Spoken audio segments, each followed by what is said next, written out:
Have you ever felt so helpless that all you could do was pray for a miracle? That was Victoria Harlow, dragged through the dirt by three rough men, her pleas swallowed by the vast, empty plains. They told her she was being sold to a saloon owner named Brennan, a man known for his cruelty. Her life was over before it had even truly begun. This story is about how, in the darkest moments, courage can appear when you least expect it. It reminds us that even when evil seems to win, the fight for what is right is never truly lost. A single sharp crack of a rifle echoed across the plain. The driver of the wagon pitched forward, falling to the ground without a sound. The men holding Victoria froze, their hands instinctively reaching for their guns. A deep voice cut through the silence. "Let the lady go." Victoria turned to see a lone rider on a chestnut horse. The setting sun framed him like a hero in a dime novel, and a silver star glinted on his vest. "This ain't your business, Daniels," one of the captors snarled. "I'm making it my business," the rider replied, his voice calm but hard as iron. "Now let her go, or you'll be joining your friend in the dirt." What happened next was a blur of smoke and thunder. One of the outlaws went for his gun, but a shot from the rider's rifle sent him sprawling. The other two opened fire, and Victoria dropped to the ground. The lawman, Daniels, moved with lightning speed, taking cover as bullets kicked up dust around him. Two more shots, and another of Victoria's captors cried out and fell. The last man standing grabbed Victoria, pulling her up to use as a shield. "I'll kill her, Daniels, I swear it," he screamed, pressing the cold barrel of his pistol to her temple. "You won't get the chance," a voice said, suddenly right beside them. Before the outlaw could react, the butt of a pistol came down hard, and he crumpled to the ground. Strong hands caught Victoria before she fell. She looked up into the most startling green eyes she had ever seen. "Are you hurt, Miss Harlow?" the man asked as he cut the ropes from her wrists. "No," she whispered. "Just scared. How do you know my name?" A small smile touched his lips. "Ethan Daniels, United States Marshal. Your father's been tearing this territory apart looking for you. When I heard the Watson gang was in the area, I had a feeling they were involved." "My father sent you?" she asked, rubbing her wrists. "Not directly," Ethan replied. "But the reward poster he put out got my attention. 20 men from town have been searching the hills for you since yesterday." As Ethan helped her onto his horse, Victoria felt a wave of exhaustion. He swung up behind her, and the solid warmth of his chest against her back was the most comforting feeling in the world. For the first time since being taken, she felt safe. "Thank you," she said softly as they started the ride back to town, the two captured outlaws trailing behind them. "I'm just doing my job, Miss Harlow." "Victoria," she corrected him. "After what you did, please call me Victoria." There was a brief pause before he answered. "All right, Victoria, and you can call me Ethan." Riding into the town of Humboldt was like waking from a bad dream. People spilled out of buildings, their faces a mixture of shock and relief. "It's Victoria Harlow. The marshal found her." The town sheriff, a weathered man named Morgan Thompson, met them with a smile. "Thank the Lord," he said, helping Victoria down while his deputies took the prisoners into custody. "Your father has been half out of his mind with worry." Ethan explained what happened, his voice low and professional. The sheriff wanted to take Victoria to the doctor, but she shook her head. There was only one person she wanted to see. A shout echoed down the street. "Victoria!" She turned to see her father running toward her, his face etched with fear and relief. "Father!" she cried, rushing into his arms. James Harlow held his daughter, as if he might never let her go again, his body trembling. "My girl," he whispered into her hair. "My precious girl." His voice broke as he tried to speak of his terror when he found her gone. Victoria clung to him, the tears finally coming, not of fear but of overwhelming relief. She was home, she was safe, and she knew she would never forget the brave marshal who had faced down evil to bring her back, freely now. "I'm all right, Pa. Marshal Daniels saved me." James Harlow hugged his daughter tight, then looked at the lawman, his voice thick with emotion. "Marshal, I owe you everything." Ethan simply touched the brim of his hat. No thanks needed, Mr. Harlow. Just doing my job. James insisted. Please, come to our home. The reward I offered is yours, and then some. But Ethan shook his head. The money isn't why I'm here, sir. But I do need to speak with you both once your daughter has rested. This wasn't a random attack. The sheriff stepped up. The marshal's right. The Watson gang runs in a pack. If there are others out there, they won't be happy about this. Fear crossed James Harlow's face. You think they'll come back for Victoria? It's a real possibility, Ethan said gravely. Victoria shuddered, remembering the kidnapper's words about a man named Brennan. Then you will stay with us, Marshal, James said in a tone that allowed no argument. We have plenty of room, and I'd sleep a whole lot better knowing you were nearby. Ethan hesitated, glancing from the worried father to his daughter. Victoria found herself holding her breath, hoping he would say yes. There was a steadiness about him that made her feel safe. Very well, Ethan finally agreed. Let me help the sheriff secure these prisoners, and I will join you. As Victoria and her father walked home, she couldn't help but look back at Marshal Daniels. He rode in yesterday, her father explained. Started asking questions about you and the store. Said he'd been tracking the Watson gang for months. Victoria frowned. But why would they come after us? We are not a wealthy family. Her father's face darkened. I don't know, sweetheart, but I aim to find out. Their housekeeper, Mrs. Winters, met them at the door of their simple two-story house, with cries of relief. Oh, you poor child, look at you all bruised and filthy. She hurried Victoria inside, calling for hot water for a bath. As Mrs. Winters helped her out of the torn dress, Victoria saw herself in the mirror. A stranger looked back. A wild-haired woman with a swollen lip, a bruised cheek, and eyes that looked a decade older than her 22 years. It's over now, Mrs. Winters said softly. You're home safe.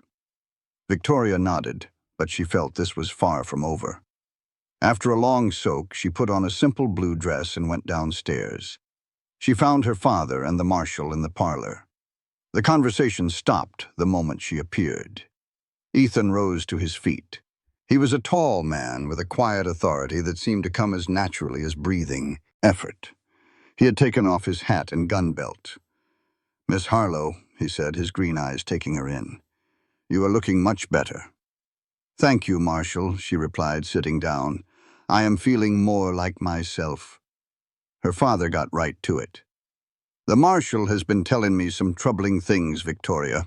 It seems your kidnapping was no accident. Victoria's hands grew tight in her lap. I figured as much. One of them mentioned a man named Brennan. Ethan nodded, his face grim. Clayton Brennan. He runs saloons and other shady businesses all over the state. He's been trying to set up shop here, but your father and the town council blocked him. So this was revenge? Victoria asked, feeling sick. Partly, Ethan confirmed. Brennan is also known for acquiring attractive young women for his businesses, any way he can.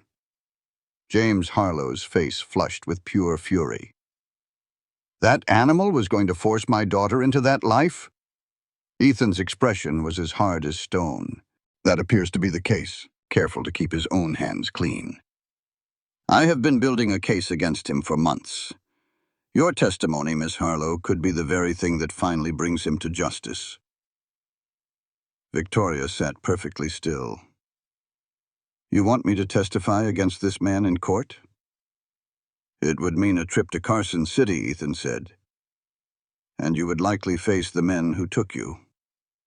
I will not pretend it would be easy.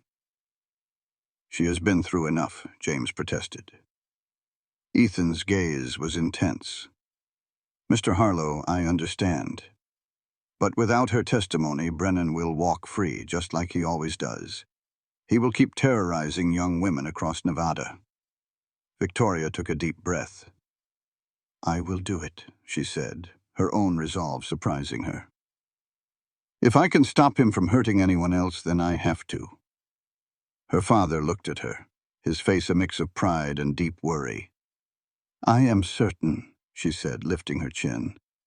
"I will not let fear rule my life." A hint of admiration flickered in Ethan's eyes. "Your courage does you credit, Miss Harlow. But your father is right about the danger. Until Brennan is behind bars, you will need protection." "That is why you are staying with us," James stated firmly. The thought of Marshal Ethan Daniels living under her roof sent an unexpected flutter through Victoria's stomach, and it had nothing to do with fear.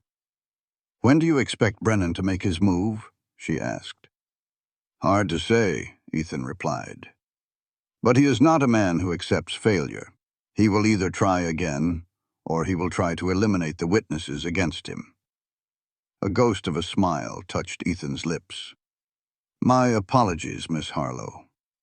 I believe in being direct." "As do I, Marshal," she returned, meeting his gaze. "I appreciate your honesty."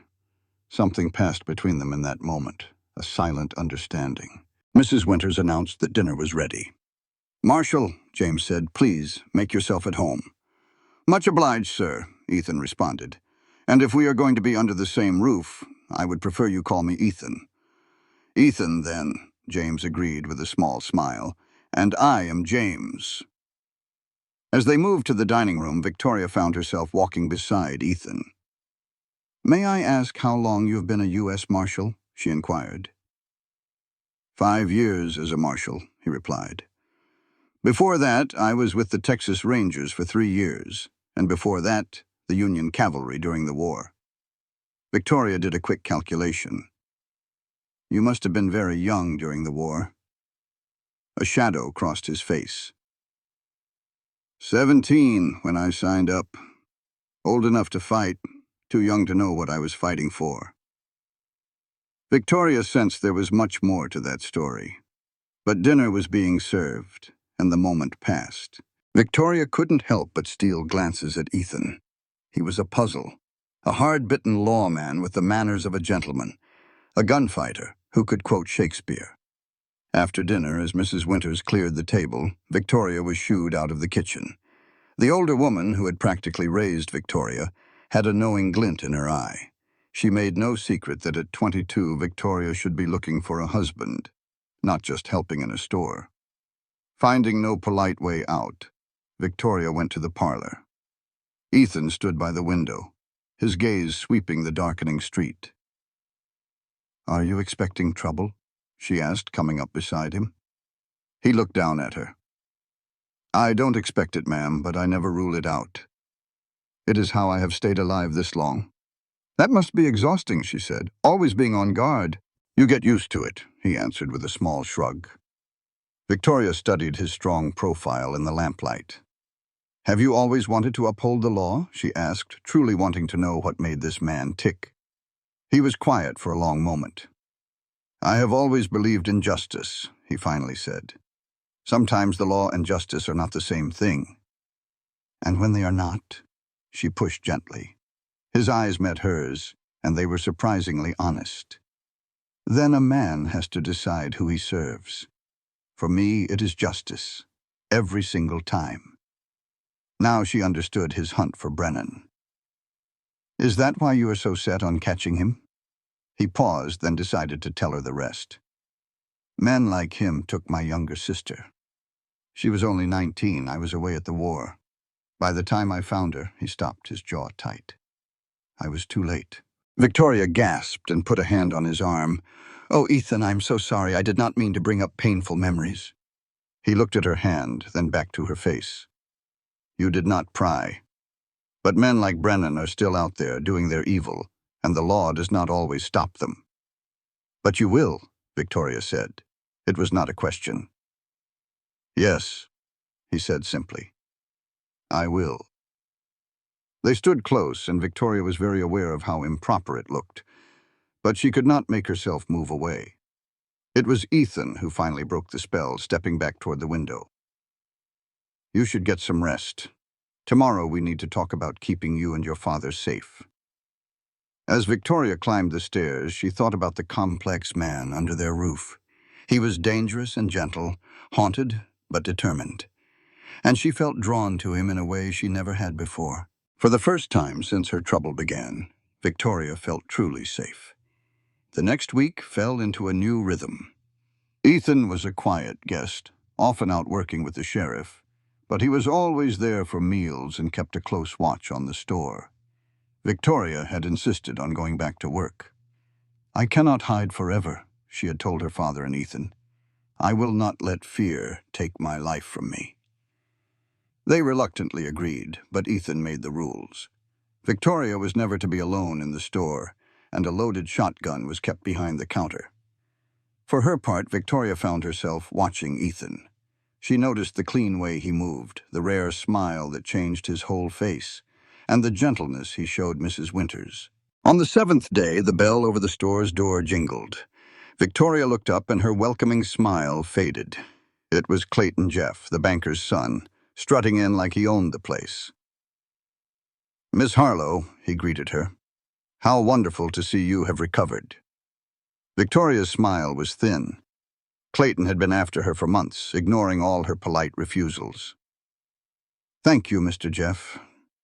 Did you need something today?" He leaned on the counter, much too close for comfort. "Just checking on you. My father says your store loan is due next week. I would be happy to discuss other ways to pay if things are tight." The meaning was ugly and clear, and Victoria's temper began to rise. "Our finances are in order, Mr. Jeff." His slick smile never left his face. "Of course. But a woman alone is a vulnerable thing. A husband with money could provide you with real security." Before Victoria could give him the sharp reply he deserved, a shadow fell across the counter. Ethan stood right behind Clayton, his face cold as a river stone. "Miss Harlow is not alone, Mr. Jeff," Ethan said in a quiet, steady voice. "And I believe she has already made her position on your offers quite clear." Clayton straightened up, turning to face Ethan with a hostile look. "Marshal Daniels, I did not realize you were Miss Harlow's personal guardian." "The U.S. Marshal Service takes witness protection very seriously," Ethan replied smoothly. "Now, unless you have business here, I suggest you be on your way." Clayton's face turned red with anger, but he saw the steel in Ethan's eyes and backed down. "Another time, perhaps," he said to Victoria before leaving in a huff. "Thank you," Victoria said, letting out a breath. "Clayton Jeff has been a thorn in my side for months." Ethan's expression softened just a little. "He seems to believe his father's position as the town banker gives him the right to anything, or anyone, he wants. I'm not interested, but that fella is persistent."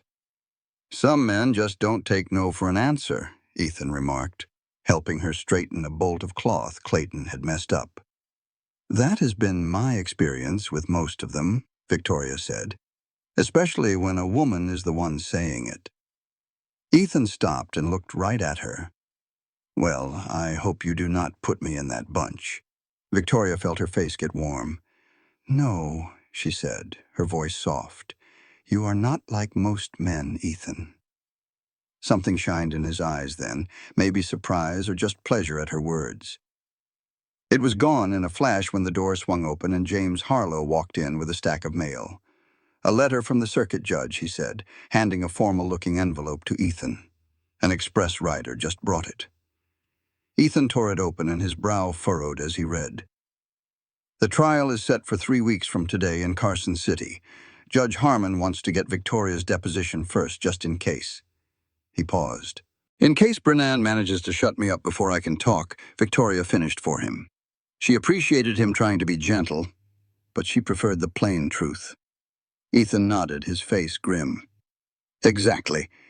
The judge is sending his clerk to Humboldt tomorrow to take your sworn statement." James Harlow set the rest of the mail down, his face full of worry. "This will make it all official. Once her words are on paper, Brennan will know for certain that Victoria is going to testify against him. He probably suspects it already," Ethan noted. "But you are right, this will prove it. We are going to have to be twice as careful starting tomorrow." Victoria squared her shoulders, refusing to let the fear in her belly show.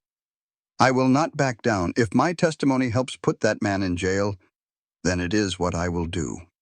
Ethan looked at her with a mix of admiration and worry. Your courage is something else, Victoria. But courage alone cannot stop a bullet. From this moment on, you do not go anywhere unless I or your father is right beside you. The weight of his words filled the room. Victoria nodded, knowing the danger was real. Still, even with this threat hanging over them, she felt a small, improper flicker of excitement at the thought of spending more time with Ethan. The judge's clerk showed up the next day. He was a nervous young man, Edwin Powell, who looked like he had never strayed far from Carson City. He arranged his things in the Harlow parlor, setting out his ink, pen, and official documents. Victoria sat across from him, while Ethan kept a watchful eye from the window. Now, Miss Harlow, Powell started, pushing his glasses up his nose. I need you to tell me what happened during your kidnapping, in as much detail as you can remember. Please take your time and recall every word, especially anything about Mr. Brennan. Victoria took a deep breath and began her story. She started from the moment 3 men walked into her father's store. She explained how they pretended to be looking for mining equipment, then suddenly pulled their guns and forced her out the back when no one else was around. Did they say Brennan's name? Powell asked, his pen scratching away. Yes, Victoria said. The tallest one, who the others called Silas, said, Brennan is paying good money for this one. Says she will fetch a top-dollar price with that face. Powell's pen kept moving. And they mentioned your father's fight against Mr. Brennan's business? Victoria nodded. When I asked why they were doing this, that same man told me, your pa should have minded his own business instead of trying to block Brennan's saloon. Now he is going to learn what happens to people who cross the wrong man. As she spoke, Victoria could feel Ethan's presence, his attention locked on her every word. Now and then their eyes would meet, and his steady look gave her the strength to get through the hardest parts of the story. When she described being rescued, Powell looked up at Ethan with a newfound respect. You took on 4 armed men all by yourself, Marshal Daniels? Ethan shifted on his feet. I had surprise on my side, and only 3 of them were armed at that moment. Still, Powell said, obviously impressed. That was an act of incredible bravery. Victoria gave a small smile. Marshal Daniels is being too modest. He saved my life and put his own in great danger. Ethan cleared his throat. What matters here is Miss Harlow's testimony, not what I did. Powell nodded and got back to his questions. By the time they were done, the sun was setting, and Victoria felt wrung out from reliving the whole ordeal. Thank you, Miss Harlow, Powell said, gathering his documents. Your testimony is powerful and clear. I have no doubt the judge will find it credible, and it should be plenty to issue warrants for Clayton Brennan and the rest of the Watson gang. After Sheriff Thompson walked Powell to the hotel, Victoria stayed in the parlor, just looking into the fire Mrs. Winters had built. Ethan brought her a cup of tea and sat down across from her, a thoughtful look on his face. You did well today, he told her quietly. Not many people can talk about something so terrible with such detail. Victoria took a grateful sip of the hot tea. I only told the truth. It was not easy to live through it again, but if it helps put Brennan away... It will, Ethan promised her. Your testimony was strong. Juries listened to that. They sat there in a comfortable silence for a bit before Victoria asked the question that had been on her mind. What comes next after the trial? Will you just move on to another job? Ethan stared into the flames, his profile sharp in the flickering light. That depends on how things turn out. If Brennan is found guilty, then yes, I will likely be sent wherever I am needed. Victoria tried to push down the disappointment she felt at his words. Of course, I suppose the life of a U.S. Marshal does not leave much room for putting down roots. It has not so far, he said, his gaze moving to her face. But then, I have never had a good reason to think about it before.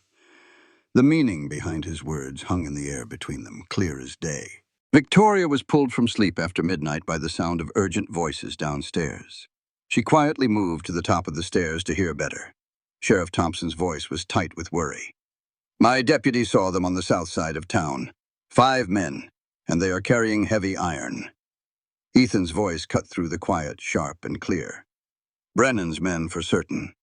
The sheriff confirmed her worst fears. Jackson knew 2 of them from wanted posters. They are known gunslingers who work for Brennan.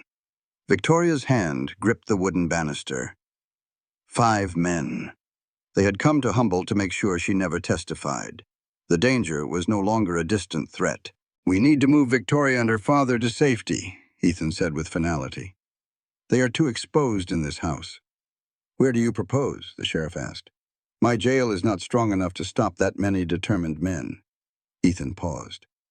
"I have a place. It is a cabin in the hills about 15 miles from here. It is remote, defensible, and almost nobody knows it exists." "How quickly can you go?" Thompson asked. "At first light," Ethan replied. "We need supplies. And I want to leave under the cover of darkness tomorrow evening." "I will make sure provisions are ready," the sheriff promised. "I will also spread a false story that Victoria and her father took the stagecoach heading east." Victoria had heard all she needed to. She walked down the stairs, making her presence known. Both men turned suddenly, their hands reaching for their weapons before they recognized her. "Victoria," Ethan said, his expression softening, "you should be asleep." "It is difficult to sleep when others are planning my life without me," she answered, pulling her robe tighter. "If we are leaving for some cabin, I need to be packing." Sheriff Thompson had the good sense to look embarrassed, but Ethan met her gaze. "You are right. We should have included you. But the danger is real. Brennan's men are here for you." "I understand the danger," Victoria said firmly. "I am not fighting the plan. I only wish to be a part of my own protection, not a package to be shipped." Ethan studied her for a moment, then nodded. "Fair enough. We leave at dawn. Pack only what is essential." After the sheriff left, an awkward silence filled the room. "This cabin of yours," she began, "is it a place you go to often?" Ethan shook his head. "Not often. It is a refuge for emergencies like this one. A place to lay low when needed, and very few people know about it," he confirmed. "That is why it will be safe." Victoria nodded.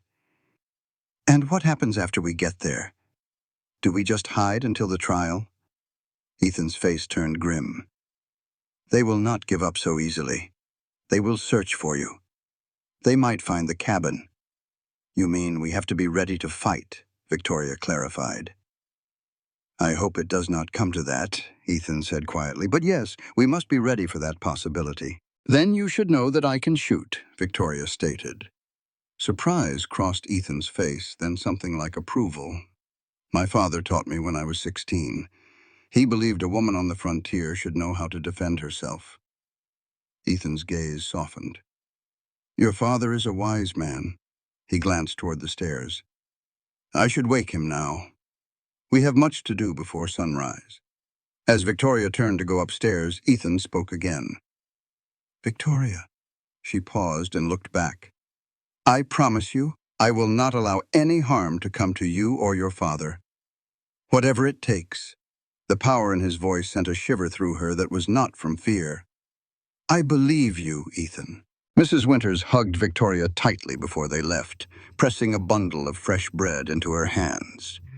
"You be careful, child," the older woman whispered. Victoria blushed as she climbed into the wagon beside her father. Ethan took the reins. They started out on the main road heading east, a trick in case anyone was watching. 5 miles from town, a deputy was waiting with 3 saddled horses. "Any sign of trouble?" Ethan asked as they transferred their supplies. The deputy shook his head. "The road has been quiet. The sheriff says Brennan's men are still at the hotel asking about eastbound departures." "Good," Ethan said. "Our diversion is working." The terrain became rough as they headed west into the hills. They followed animal trails and dry creek beds that showed little sign of travel.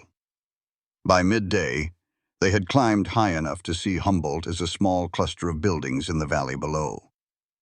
The air grew cooler. James Harlow, who had been quiet for the whole journey, finally spoke. "How much farther to this cabin of yours, Marshal?" "Another 3 hours at this pace," Ethan replied. "We will reach it before sunset." Victoria looked at her father with concern. At 53, James was a strong man, but the strain of recent events showed in the new lines around his eyes. Was slumped a little in his saddle. "We can stop and rest if you need to, Father," she offered. James sat up straighter, as if caught showing weakness. "I am fine, Victoria. Just thinking on the store. I hope Thompson remembers to check that leaky roof if we get some rain. That back corner has been a problem since winter."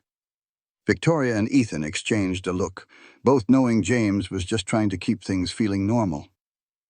"I am sure he will, Father.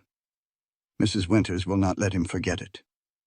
They rode on in a quiet, easy way, stopping every so often to let the horses rest and eat some of Mrs. Winters' bread and dried beef. The land around them got wilder and more beautiful as they climbed higher. Late that afternoon, they rode down into a small, protected valley. A clear creek ran through it, and near the far side, tucked away in a group of tall pines, was a solid log cabin. "There it is," Ethan said, pointing. "Home, for the time being." Victoria looked at the cabin as they got closer. It was bigger than she had pictured, with a proper stone chimney and a covered porch running across the front. The spot was perfect for a hideout. It would be hard to find unless you knew right where to look, but it had a good view of the land around it. "It is lovely," she said, surprised by how charming it was. "Have you had it long?" "5 years," Ethan answered. He got off his horse and came to help her down. "I bought it from an old trapper who was heading back east. I have added on to it when I could." His hands rested on her waist as he lifted her down from the saddle with no effort at all. For just a second they stood so close that Victoria could feel the warmth of his breath and see tiny flecks of gold in his green eyes. Then he stepped away to help her father get down. The inside of the cabin was simple but cozy. The main room had a large stone fireplace, a heavy wooden table and chairs, and a few other well-built pieces of furniture. A curtain separated this part from what looked like a sleeping area in the back. "It is not fancy," Ethan said, watching her look around, "but it is secure. The walls are made of double-thick logs. There is only one door and 2 windows, and both have strong shutters. A man would have a heck of a time forcing his way in here if we did not want him to." James nodded, looking pleased. "You chose well, son. Marshal. This place is defensible, with a spring close by and good cover." Ethan pointed toward a curtain. "There is a small bedroom back there for Victoria, Mr. Harlow. The loft upstairs has a bed for you. I will take the floor by the hearth." Victoria felt a bit selfish taking the best spot. "Father, I can sleep in the loft if you want the room." James gave a firm shake of his head. "Victoria, that is nonsense. A woman needs her own space. The loft is just fine for me." While they put away their things, Victoria watched Ethan. He moved with an easy confidence in the small cabin. The burden of his duties seemed to lift from his shoulders here. He expertly started a fire, secured the door and windows, and began making supper. "You look comfortable here," Victoria said, standing near him. He answered without stopping his work. "I reckon I am. This is the only place that has felt like a home since the war." "But you are not here often." Ethan looked over at her. "The path I chose keeps a man moving. A man by himself has little need for a lonely cabin in the hills." A touch of sadness in his tone pulled at Victoria's heart. She wanted to ask what he saw for himself after all this was over. Her father came over just then, and the chance was lost.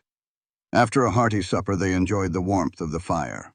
The day's long ride had worn out James, who soon went up to the loft. This left Victoria alone with Ethan in the soft glow of the flames. "How long will we have to hide out here?" she finally asked. Ethan stirred the embers. "It is hard to know. The trial starts in a little over 2 weeks. We should stay put until then." Victoria agreed with a nod. "And if Brennan's men come looking?" she asked. "They will have a tough climb," Ethan promised her. "There is only one real path up here, and I've laid some traps to warn us. If they make it past those, they will learn I am not a man who is caught off guard." Victoria had no doubt he was telling the truth. In the short time she had known him, she had seen his constant watchfulness. It was a deep-seated instinct that had surely saved his life many times. "What will you do when this is finished?" she asked, returning to her earlier thought. "After Brennan faces the law." Ethan stared into the fire for a long time. "I have spent so many years on the chase," he said quietly. "I am not sure I am built for anything else." He then looked directly at her. "But I have started to wonder if there is another way to live." The look in his eyes made Victoria hold her breath. "What other way have you been thinking about?" A sharp crack of a twig from the darkness outside cut through his reply. Ethan was instantly on his feet, his hand on his gun. "Get down," he ordered in a low voice. He moved to the window without a sound. Victoria's heart hammered in her chest. Could Brennan's men have tracked them here so soon? It seemed impossible they could have found their trail so fast. After a long moment, Ethan's posture eased. "Just a deer," he announced, turning with a calm smile. "A buck, curious about the light." Victoria exhaled slowly, her hand on her chest. "Are you sure?" "I have a clear view of him in the moonlight," Ethan said. "But it proves we must stay sharp." The quiet connection between them was gone, replaced by the cold truth of their danger. Feeling the lateness of the hour, Victoria stood up. "I think I will turn in now." Ethan nodded, a hint of regret in his eyes. "Of course. Rest well. I will stand watch for a time." "Good night, Ethan," she replied. At the curtain to her room, she paused. "Thank you for keeping us safe." His smile was warm in the firelight. "No thanks are needed. You get some sleep." In her small room, Victoria thought about how much had changed. Just over a week ago, her life was simple and predictable. She was a shopkeeper's daughter. Now she was hiding from a killer with a growing affection for the marshal protecting her. She drifted to sleep listening to him move about. A guardian in the night. Life in the cabin found a peaceful routine. Ethan was always up first, checking their surroundings. They ate simple food, fresh fish from the creek and berries from the woods. James Harlow grew to enjoy the quiet. He read books from a small shelf or sketched the mountain scenery outside. On the third day, while Victoria cleaned up after lunch, Ethan came to her with a serious look. "It is time to see what you can do with a rifle," he said, without preamble. He stated plainly, "If trouble finds us, I have to know I can count on you." Victoria met his look without flinching. "When?" "Right now," he replied. "Your father is napping." They went to a clearing about 100 yards away. Ethan gave her a Remington rifle, which was lighter than his own. "This one is easier to handle," he told her. Victoria accepted the weapon with a familiar ease, inspecting it just as her father had showed her. Ethan nodded, clearly impressed. "You know your way around a rifle." "I told you my father was a good teacher," she said with a hint of a smile. "Or did you not believe me?" "I believed you," he said. "But seeing is different from hearing." A challenge sparked in her eyes. "Then put out your targets, Marshal Daniels, and you will see." Amused, Ethan set up some bottles on a log and then stepped aside, gesturing for Victoria to begin. She took her stance and aimed. The rifle shot echoed and the first can jumped off the log. She quickly fired again and again, hitting 5 of the 7 targets. When she lowered the gun, Ethan was looking at her with pure respect. "Very impressive," he said. "Your father taught you well." "He always said I had a knack for it," she answered, her pride showing. "You missed the 2 furthest targets," Ethan pointed out. "But that is a matter of form, not skill. Let me show you." He stood behind her as she aimed once more, his hands guiding her arms into a better position. Victoria was intensely aware of him standing so close, his voice a low murmur by her ear. "Like so," he said softly. "Drop your elbow just a bit. It will keep the rifle steady for those long shots." Victoria struggled to concentrate on his words and not on the feeling of his presence. She looked down the sights, made the change he suggested, and pulled the trigger.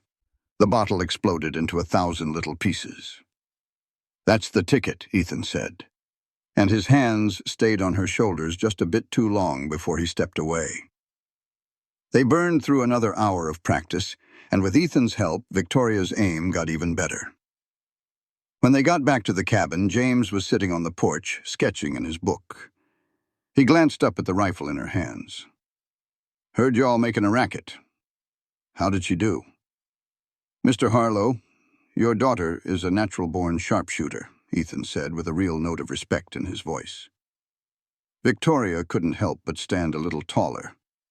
James just nodded like he expected as much. She felt a warm feeling spread through her chest, thinking of her mother. "I had some fine teachers," she said, looking from her father to Ethan. That evening, as they sat by the fire, the talk turned to the journey to Carson City for the trial. Ethan laid a map out on the table and traced a line with his finger. "Now, the quickest way is right through Devil's Canyon," he explained, pointing to a tight spot between two mountains. "But that's just asking for an ambush. I reckon we take the old mining trail. It'll add half a day, but we can see trouble coming a mile off." James leaned in to look. "What about Fenton's Bridge? That'd save some time." Ethan shook his head. "That bridge washed out in the spring floods. They won't get around to fixing it till next year." As the men kept talking plans, Victoria found herself watching Ethan's hands on the map. They were strong hands, the same hands that had saved her life and steadied her aim. She had stumbled upon his journal a couple of days back. Tucked in with all the maps and notes were these incredible drawings of mountains and streams he'd done, rivers and occasionally people's faces, captured with a surprising tenderness by a man who seemed so tough on the outside. Victoria had not mentioned her discovery. She sensed it was a private thing he might be embarrassed about. But it added a new layer to her understanding of Ethan Daniels, lawman, protector, and secret artist. Her father's voice pulled her back. "What do you think?" She blinked, having missed the conversation. "I am sorry. What was the question?" James smiled. "Ethan suggested we stay in Carson City for a while after the trial. He is worried Brennan has friends who might seek revenge if he is convicted. I said we should get back to Humboldt and reopen the store." Victoria considered it. The store was their life, but her father's safety was everything. "Perhaps a compromise," she suggested. "We return to Humboldt, but we arrange for extra security for a while." Ethan nodded. "That is sensible. I could speak with the territorial governor about assigning a temporary deputy marshal to Humboldt." "You would not be returning with us?" Victoria asked. She could not keep the disappointment from her voice. Ethan's eyes met hers. "That would depend on my next assignment, but I could certainly make the recommendation." The idea of Ethan leaving after the trial had been a shadow in her mind for days. Hearing it said out loud made it painfully real. She had grown used to his presence and the safety he provided. "Well," James said, folding his map, "that is a bridge we will cross when we come to it. For now, I think I will turn in. These mountain nights make an old man sleepy." As James climbed to the loft, Victoria stayed at the table. Ethan watched her for a moment. "You have been very brave through all of this," he said quietly. "Many people would have fallen apart." Victoria looked up at him. "I do not feel brave. Most of the time I am terrified. I just try not to show it." "That is what courage is," Ethan replied.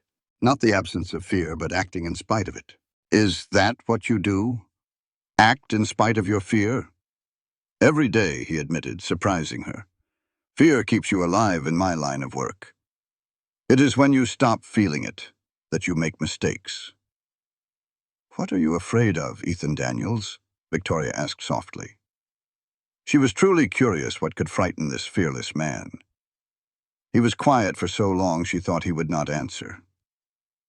"I am afraid of failing those who depend on me," he said, his voice low, "of not being fast enough or smart enough when it matters most." He paused, his eyes meeting hers with a rare vulnerability. And lately, I have been afraid of what happens after this is all over. Victoria's breath caught. What do you mean? Ethan leaned forward. For years, my life has been simple. Find the next criminal, bring them to justice, move on. It is lonely, but simple. He hesitated. But meeting you, it has made me question whether that is enough anymore. The air between them felt charged. Victoria's heart pounded as she found her courage. And what have you concluded? Before he could answer, a sharp whistle cut through the night. It was the call of a bird that should not be singing at night. Ethan was on his feet instantly, his hand on his pistol. That is one of my signals, he whispered. He moved to put out the lamp, leaving only the dim glow from the fireplace. Someone is on the trail. Victoria's blood ran cold. Brennan's men. Or someone who is lost, Ethan replied, though his face said he did not believe it. Stay here. Keep your rifle close, but do not shoot unless I give the signal. He moved silently to the window, peering into the dark. Victoria grabbed the Remington rifle. Her hand was steady, even though her heart was racing. She watched Ethan check his pistol, then take his rifle from the rack. Wake your father, he instructed softly. Tell him to stay in the loft and watch from the upper window. I am going to circle around and see who our visitors are. Ethan, Victoria whispered as he prepared to leave. Be careful.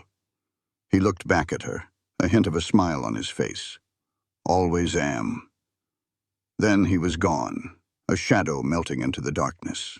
Victoria hurried up the ladder to wake her father. James was alert immediately, reaching for his own pistol as she explained. He took his position at the small loft window overlooking the path. Victoria returned to the main room, her rifle ready. She positioned herself to see both the door and the main window. The minutes felt like hours. The fire had burned down to glowing embers, leaving the cabin in near darkness. When the door finally opened, Victoria almost fired before she recognized Ethan's silhouette. He slipped inside and secured the door. 3 riders, he reported in a low voice. They have made camp about a half-mile down the valley. They are not woodsmen. I got close enough to hear them talking. Brennan's men? Victoria asked, already knowing the answer. Ethan nodded grimly. They mentioned your name and the reward Brennan is offering. They are not certain we are up here, but they are searching the area. James came down from the loft. How did they find this valley? I thought few people knew about this place. They are using a grid search pattern, Ethan explained, checking every possible location. They got lucky finding this valley, but they do not know about the cabin yet. What do we do? Victoria asked, keeping her voice calm despite her fear. Ethan considered for a moment. We have 2 options. We can try to slip away before dawn, or we can stay put and hope they move on. If we run, we risk being caught in the open, James observed. But if we stay and they find the cabin, we will be cornered, Ethan finished. But we would have the defensive advantage. Victoria looked between them and made her decision. I will not run anymore. They turned me into prey once. I will not let them do it again. If they find us, we will be ready for them. Ethan's eyes met hers, and she saw something like pride in his gaze. Then we prepare for a fight. First light is in 5 hours. That is when they are likely to resume their search. The next few hours passed in tense preparation. Ethan checked their weapons and positioned furniture to provide cover. Victoria and James filled every container with water. As the sky began to lighten, Ethan gathered them. I will be outside watching from the rocks above. Mr. Harlow, you take the loft position again. Victoria, stay on the main floor and cover the door.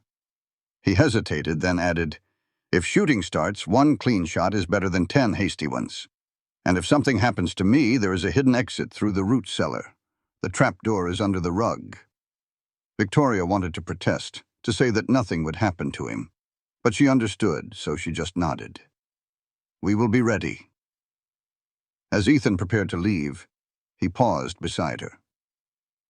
About last night, what I started to say before we were interrupted. "It can wait," Victoria said softly, though she desperately wanted to hear his words. "Until after." Ethan nodded, his hand briefly touching hers. "Until after," he agreed. Then he was gone, slipping out into the pale morning light. In the dim morning light. The wait was the hardest part. Victoria sat in a chair just like Ethan had shown her, with the Remington rifle across her lap. She had a clean shot at the door, but was hidden from the windows. From the loft above, she could hear her father moving around, keeping his own watch. The sun was up proper when a bird call cut through the quiet. It was Ethan's signal. Someone was coming. Victoria's knuckles went white on the rifle. She looked up at the loft, and her father gave a slow nod. He'd heard it too. Then came the voices, rough and getting closer. "We are wasting our time up here. She is probably halfway to California." Another man answered, "Brennan told us to check every last cabin. You want to be the one to tell him we quit?" Victoria held her breath as their footsteps got louder. They had found them. Then a heavy knock hammered the cabin door. "Hello in there. Anybody home?" Victoria didn't move a muscle. Her finger rested right beside the trigger of her rifle. The men knocked again, harder this time. "Looks empty," one said. "But that wood pile out back is fresh. Someone's been here." Another voice cut in, "Try the door." The latch rattled, but it was locked tight from the inside. "Want me to bust it down?" a man asked. There was a short pause. "No. Circle the place first. Check the windows. No need to make enemies if we don't have to." Victoria heard their boots crunching on the dirt outside. She pushed herself deeper into the shadows, praying they wouldn't see her or her father hiding in the loft. "Can't see much," one of them finally reported, "but it looks lived in, fresh ashes in the fireplace." The command came sharp and clear. "Break it down!" Victoria braced herself, lifting the rifle to her shoulder as the first heavy blow shook the entire cabin. She knew that sturdy door wouldn't last long against a determined push. The men outside seemed to figure that out, too. "This ain't just some old cabin door," one of them grunted. "They're hiding something."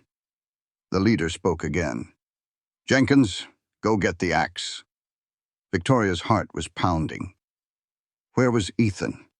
She glanced up at the loft where her father met her gaze. He lifted his pistol, silently asking if it was time. She gave a tiny shake of her head. They had to trust Ethan's plan. Suddenly the sound of hoofbeats cut through the air, coming up the trail fast. Victoria's heart jumped. "Rider comin'," one of the men yelled.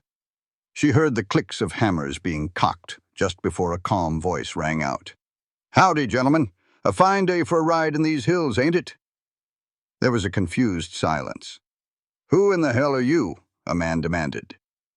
"Sheriff Morgan Thompson, Humboldt County," came the steady reply. "And y'all are a long way from home. Mind telling me what brings you up this way?" Victoria could hardly breathe. Sheriff Thompson was here. How did he know? "We're just looking for a friend," one of the men said carefully. "Heard he might be staying up here. Name's James Harlow with his daughter." The sheriff let out a small chuckle. "Well, I reckon y'all are on a wild goose chase. The Harlows left Humboldt 3 days ago. Took the stagecoach east to see kin in Denver." The silence that followed was thick with suspicion.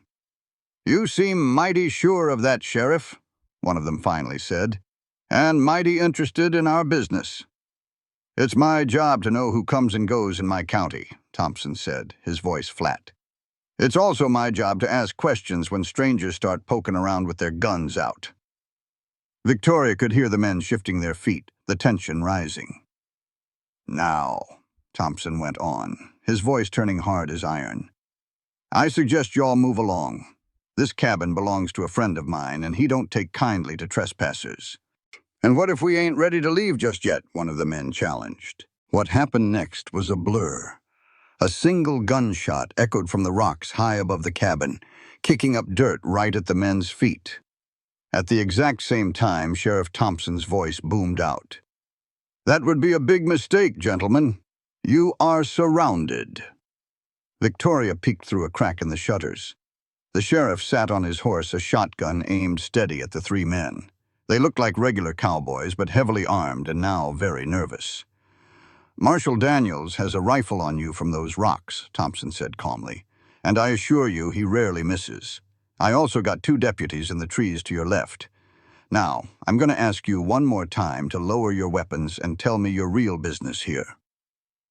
The men looked at each other, trapped. Finally, their hands moved away from their pistols. "Brennan sent us," the leader admitted, "to find the Harlow girl.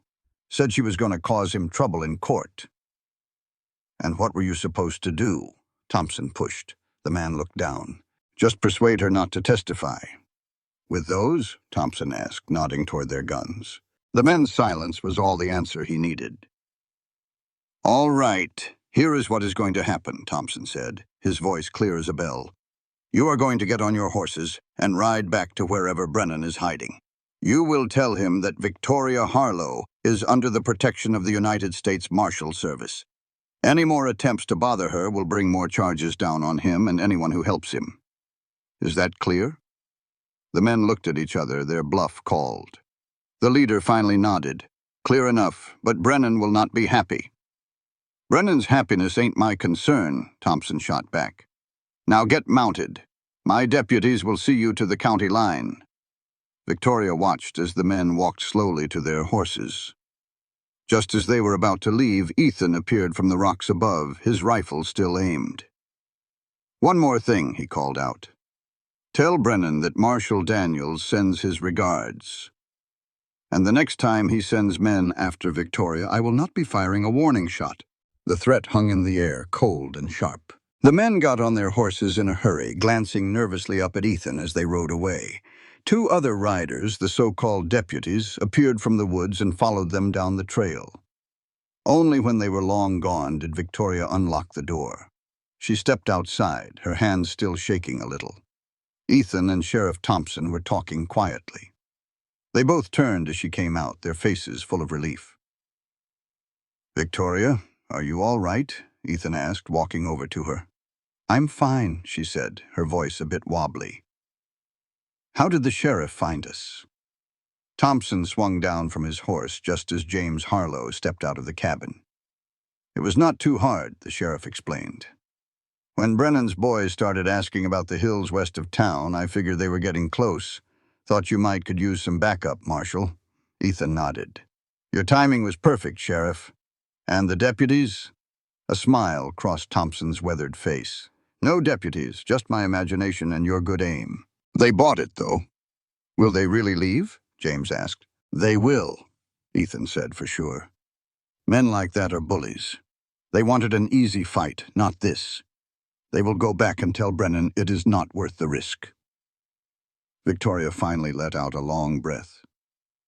"So, it is over." Ethan looked at her, his expression softening. "This part is. But we still need to get you to Carson City for the trial. Brennan has too much to lose to just give up." "Well, there is some good news on that front," Thompson added. "The circuit judge got to Humboldt early. He has already looked at Victoria's statement and put out warrants for Brennan and his whole crew. They are searching for him right now." Hope filled Victoria's chest. "So, I might not have to testify after all?" "Oh, there will still be a trial," Ethan explained. "But with this, your testimony will just be another nail in his coffin, not the whole case against him." James put a grateful hand on the sheriff's arm.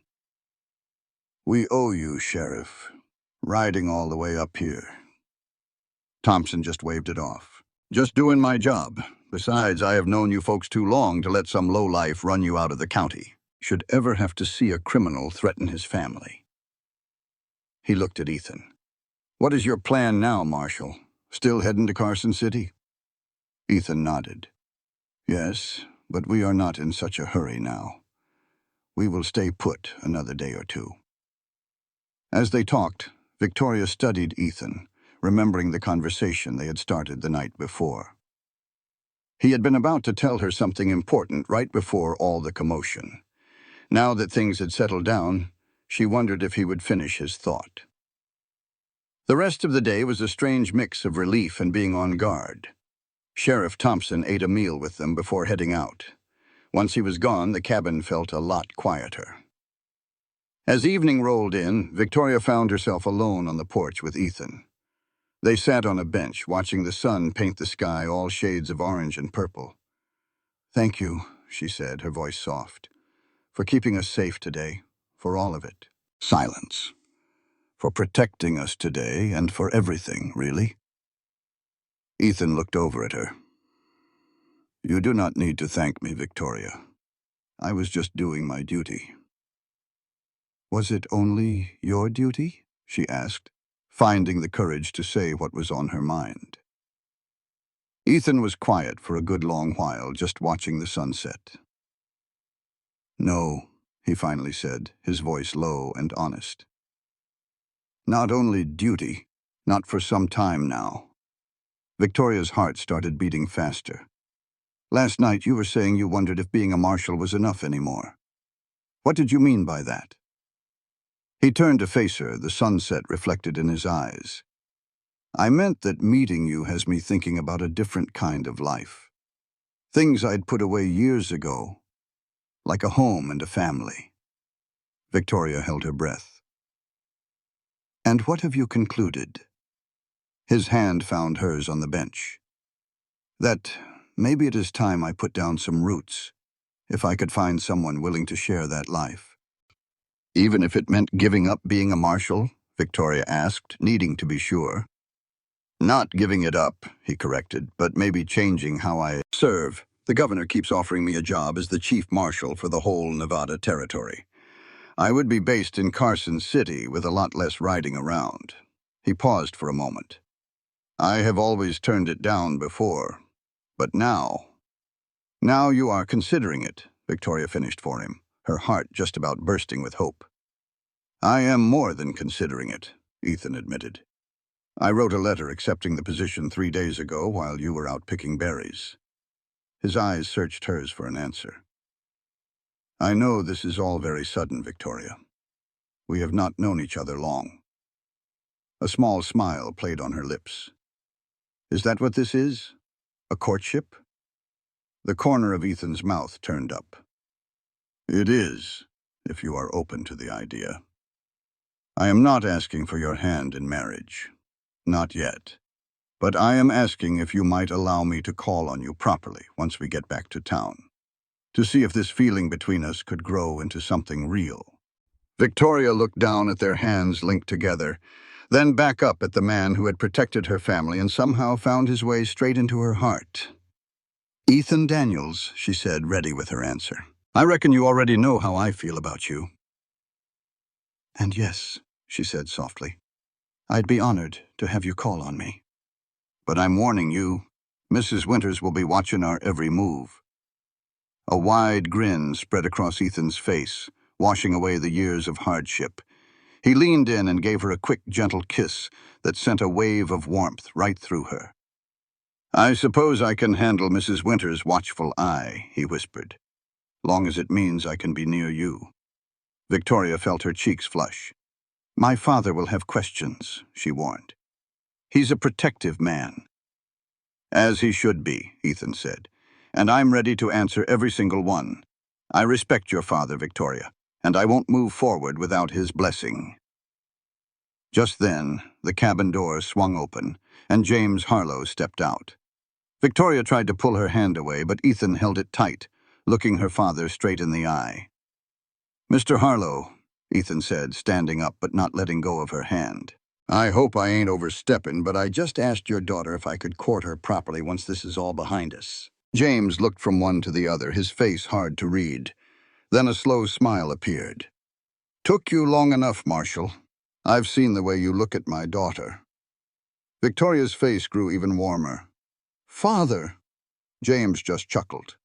"What, an old man can't have eyes? I've seen how you look at him too, Victoria. Neither of y'all are what I'd call subtle." Ethan cleared his throat, a hint of a smile in his eyes. "So I take it you're not against the idea, sir?" James's look turned serious.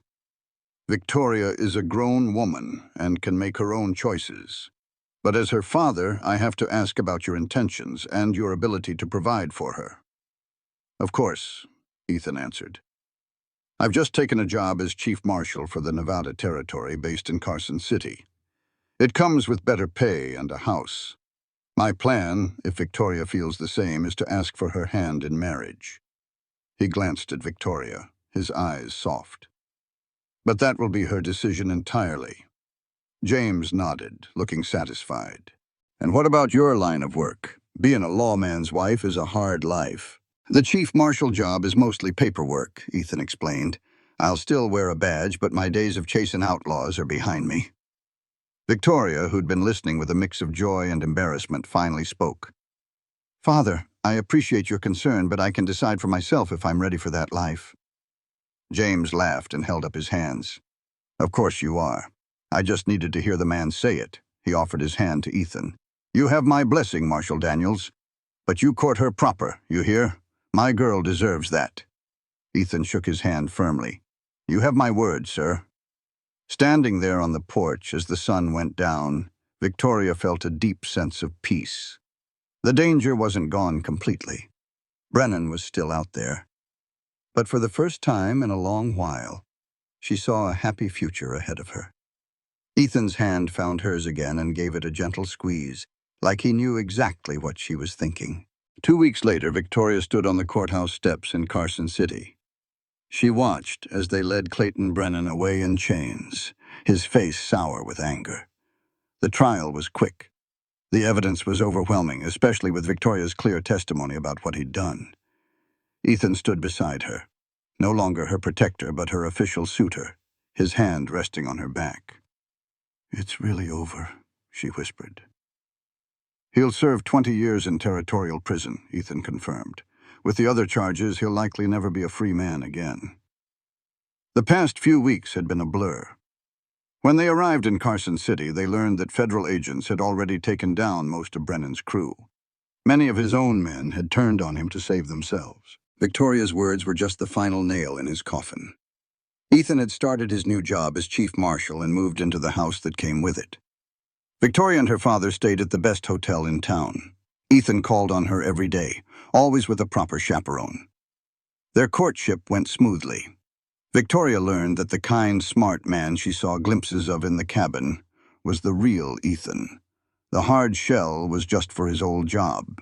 As chief marshal, he was still in charge, but he was more relaxed, more himself.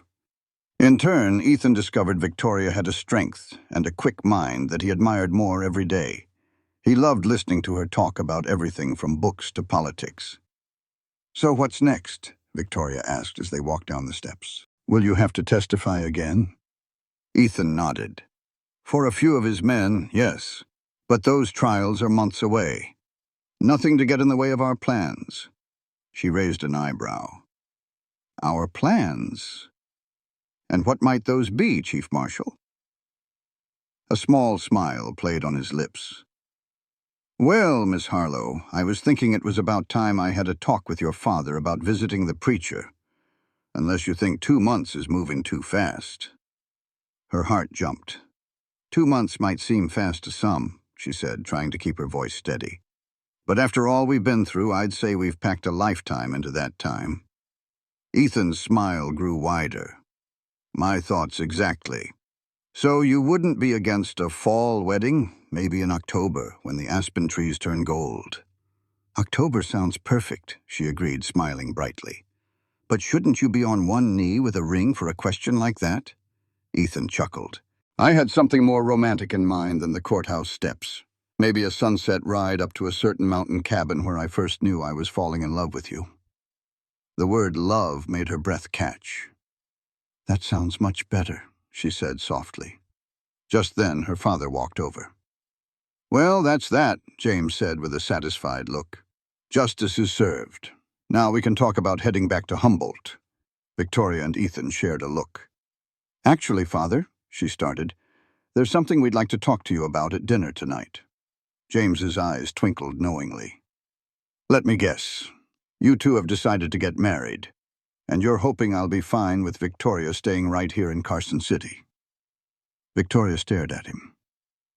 "How did you—" "My dear girl," James interrupted gently, "I might be getting on in years, but I'm not blind, model. I see how happy you are, and how you and Ethan just fit."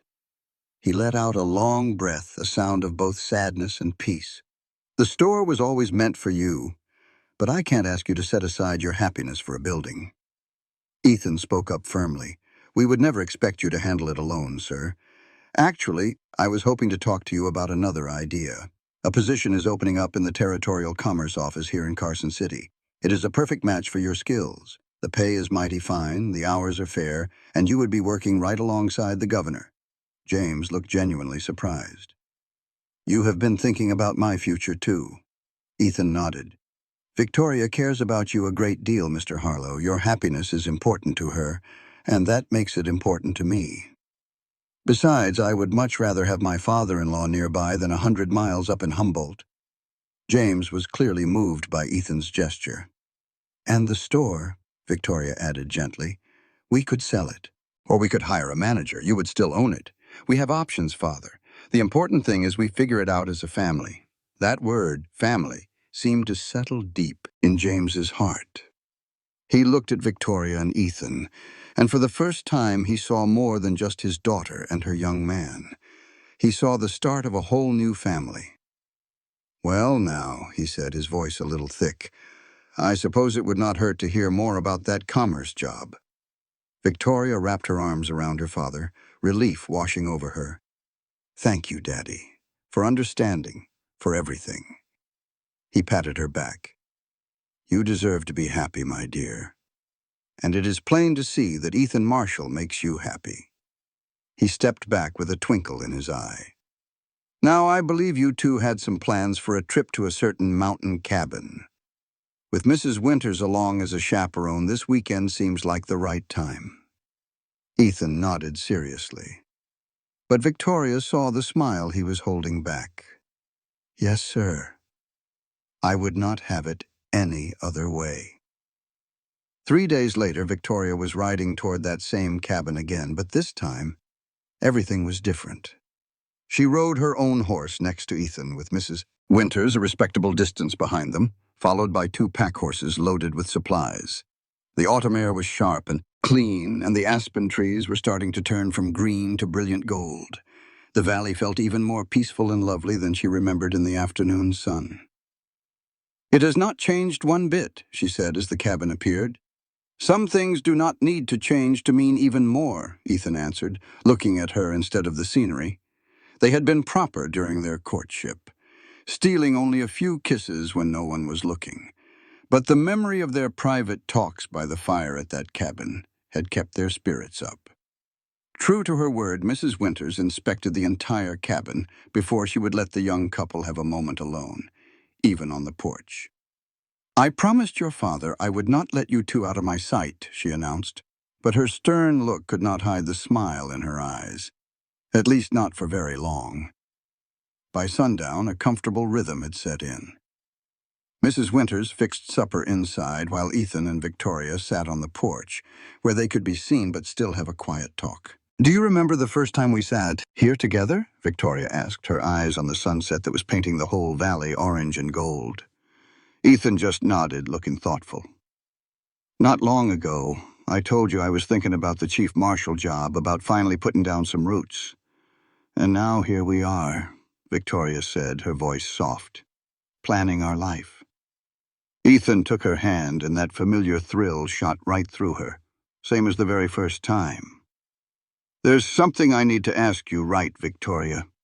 I've been carrying it with me for weeks now, just waiting for the perfect moment." Victoria's heart started to race as Ethan reached into his pocket. He pulled out a small velvet box. He slid right off the bench and got down on one knee in front of her. His green eyes were serious, but they were filled with a love you just couldn't mistake. "Victoria Harlow," he said, his voice steady as a rock. "When I cut those ropes from your wrists and really looked into your eyes, something inside me changed. I know now it was love getting started."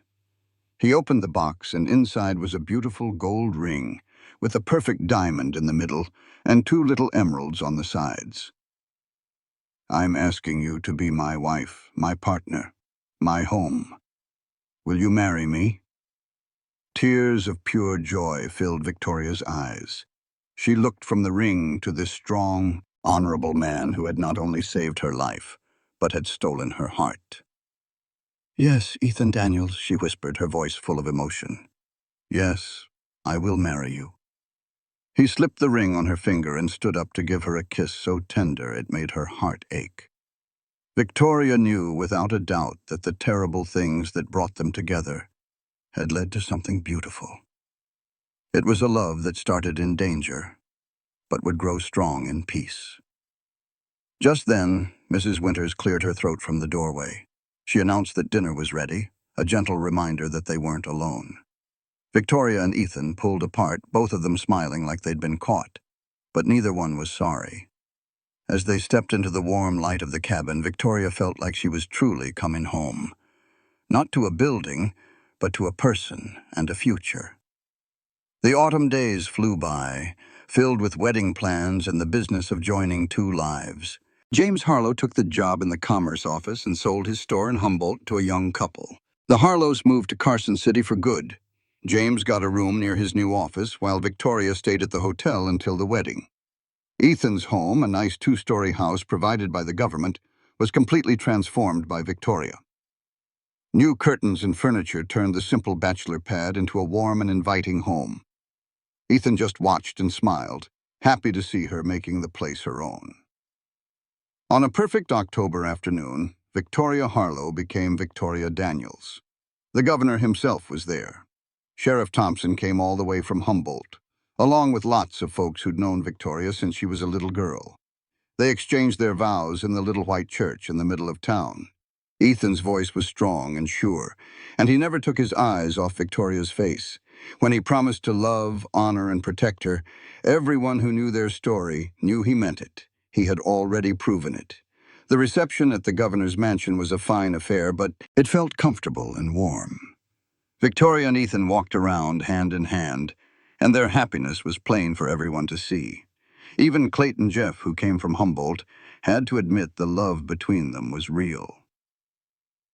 "You look beautiful, Mrs. Daniels," he said when he came to offer his congratulations. "The chief marshal is a lucky man." "I am the lucky one, Mr. Jeff," Victoria replied with a smile, though her eyes were already searching for Ethan across the room. As evening came on, the newlyweds slipped away to start their honeymoon. They weren't headed to some big city like San Francisco. They were going back to that little cabin in the mountains, the place that meant so much to them. But this time, there was no danger, no chaperone, and no doubt about their future. The cabin was all ready for them, with fresh sheets, flowers, and enough food for a week. A bottle of fine champagne from the governor was waiting on the table, along with a note saying Chief Marshal Daniels was excused from his duties for a full 2 weeks. As Ethan lifted Victoria over the threshold of the cabin, she realized how different the place felt. It was once a shelter from danger. Now it was a sanctuary for their love, the place where their life would truly begin. "Welcome home, Mrs. Daniels," Ethan said softly, setting her down but keeping his arms around her. Victoria looked up at her husband. Her husband. The love she felt for him just seemed to get stronger every day. "It feels right, doesn't it? Being back here where it all started." Ethan nodded, his face tender. "It's come full circle. From fear to safety. From strangers to husband and wife," Victoria added, standing on her toes to kiss him.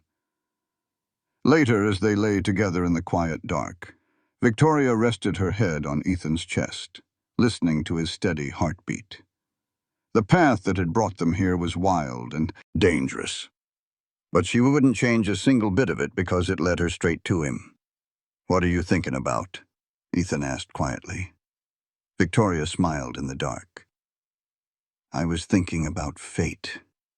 How the worst day of my life ended up leading me to the best days of my life." Ethan's arms held her a little tighter. "I've thought the same thing. If those men hadn't taken you, we might have just passed each other on the street without a second look." "I doubt that," Ethan said with a quiet confidence. Some things are just meant to be, Victoria. I think I would have found you no matter what. She looked at him, his face lit by the moonlight coming through the window. Is that what you believe? That we were destined for each other? Ethan thought for a moment. I believe we make our own choices, but I also believe that sometimes our paths are meant to cross. When I saw you that day, it was like a missing piece of me just fell into place. This was the private Ethan, the man she was the only one privileged enough to truly know. I felt it too, she admitted. Even as scared as I was, I knew you were different. Ethan pulled her down for a long kiss that said more than words ever could. I love you, Victoria Daniels, he whispered against her lips. Now and always. And I love you, she replied, her heart feeling so full it might burst. In the years that followed, the story of Marshal Daniels and Victoria Harlow became a Nevada legend. They told stories of how he rescued her, protected her, and won her heart.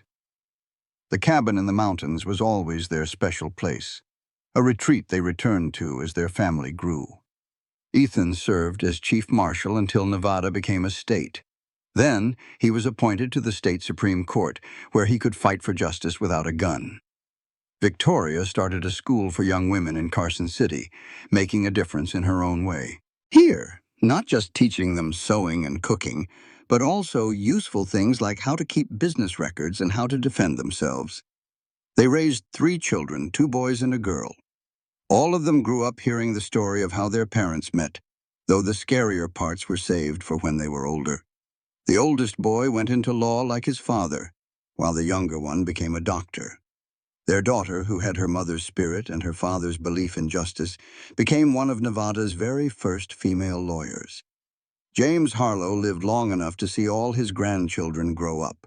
His later years were full of family joy and the pride of helping build Nevada in his government job. He never found another wife, but he was never lonely, surrounded by the family that adored him.